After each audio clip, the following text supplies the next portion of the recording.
जुलै महिना संपायला फक्त काही दिवस बाकी आहेत आणि ही 3 स्किल्स जर अजूनही शिकला नसतील, तर पुढच्या काही महिन्याने तुम्ही नक्की रिग्रेट कराल. कारण आज जे लोकं हे स्किल शिकत आहेत, ते त्यातून संधी निर्माण करत आहेत आणि आज घर बसून कमवत आहेत. आजच्या काळात फक्त डिग्री पुरेसा नाही. जर तुम्हालाही भविष्यात स्वतःच्या पायावर उभं राहायचं असेल, तर एक डिजिटल स्किल नक्की शिकायला हवं. पहिलं स्किल आहे व्हिडिओ एडिटिंग. आज प्रत्येक क्रिएटर, बिझनेस आणि ब्रँडला व्हिडिओ एडिटिंगची खूप गरज आहे. त्यामुळे ही स्किल शिकणं खूप फायदेशीर ठरलं जातं.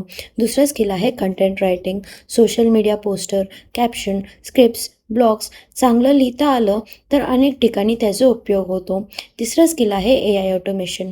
आज तर AIचा जमाना आहे. आज अनेक लोकं AIचा वापर करून वेळ वाचवत आहेत आणि आपलं काम खूप स्मार्ट पद्धतीने लवकर संपवत आहेत. त्यामुळे ही स्किल भविष्यासाठी खूप महत्त्वाची आहे. आणि सगळ्यात चांगली गोष्ट म्हणजे ही 3 स्किल्स मी स्वतः फक्त एका प्लॅटफॉर्मवरून शिकते आणि हे तुम्हीही करू शकता. जर तुम्हालाही जाणून घ्यायचं असेल तर आत्ताच या व्हिडिओखाली येस असं कॉमेंट करा. मी पर्सनली तुम्हाला गाईड करेन.